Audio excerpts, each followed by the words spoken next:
Hey there folks, and thank you for joining me once again for a Movie Reviewers 100 video. Now this week is a fun week. This week we got Slasher Week. That's right, Slasher Week, where we talk about all the slasher films that we like. A lot of great slashers came out of the 80s, and the one I'm going to talk about is a classic, but I don't know if everybody's seen it, but it's one of my favorites and just fantastic. And it's the 1981 The Burning. And this is directed by Tony Maylam.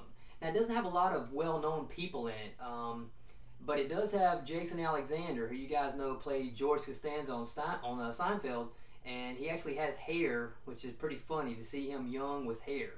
But anyway, he's in this, and like I say, 1981, special effects by Tom Savini. Great film, really in the vein of Friday the 13th. If you're a fan of Friday the 13th, you will definitely like this. It's that, it has that camp feel. I mean, it takes place at a camp, and, it's kind of got that same, just overall, I guess, feel to it. Basically, the story, though, it starts off at this Camp Blackfoot, and there's this caretaker named Cropsey. That's like his nickname. And these 5 boys decide to scare him one night, so they sneak into his room while he's sleeping. They have this little box, and they sit it down on the nightstand or on a table. One of the boys lights it, and they run out. And when the camera, when you finally see what it is, it's like this flaming skull with like worms crawling out of it. Well, Cropsey wakes up, he gets scared, freaks out, jumps up and knocks the skull over, catches the cabin on fire, and catches himself on fire, and he's burning and everything, and he runs out of the cabin and collapses. And about a week later, we see him in the hospital, and we realize that he's alive, but he's horribly disfigured.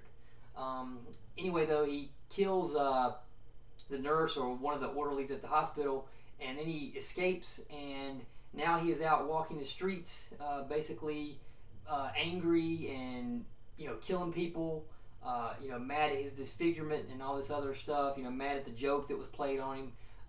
So we flash forward to like 5 years later, and it's this Camp Stonewater, I believe it is. I don't know if it's even mentioned on here. Anyway, it's another camp. I think it's Camp Stonewater or something like that.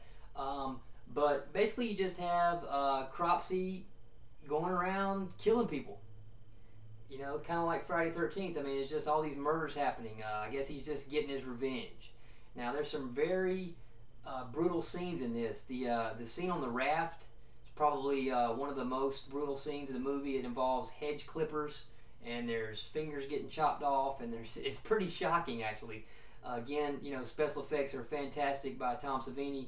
For that time period, he was kind of the master of those great splatter effects. But this film, actually, I would give it a probably 4 out of 5, maybe even a 5 out of 5. For what it is, for the genre, it's just a fantastic example of a good 80s slasher.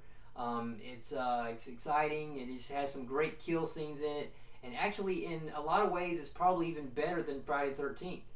So, I don't want to give too much of it away, but that's my short review of The Burning, and that's my pick for Slasher Week. You guys check it out. This is not the original cover art. I don't like this cover art. But anyway, great slasher film. This is not really, it's kind of a bare bones disc. It does have commentary by the director and something called Blood and Fire Memories. 91 minutes long. Just a great little fun slasher film. Be prepared to be shocked at some of the kill scenes in this. As Tom Savini delivers as always. So yeah, folks, check out The Burning. That's my pick for Slasher Week, and stay tuned for everybody else's slasher picks right here on the Movie Reviewers 100. Thanks for watching me, and join me again next week, next Monday, and you guys have a great week. Peace, and don't get slashed.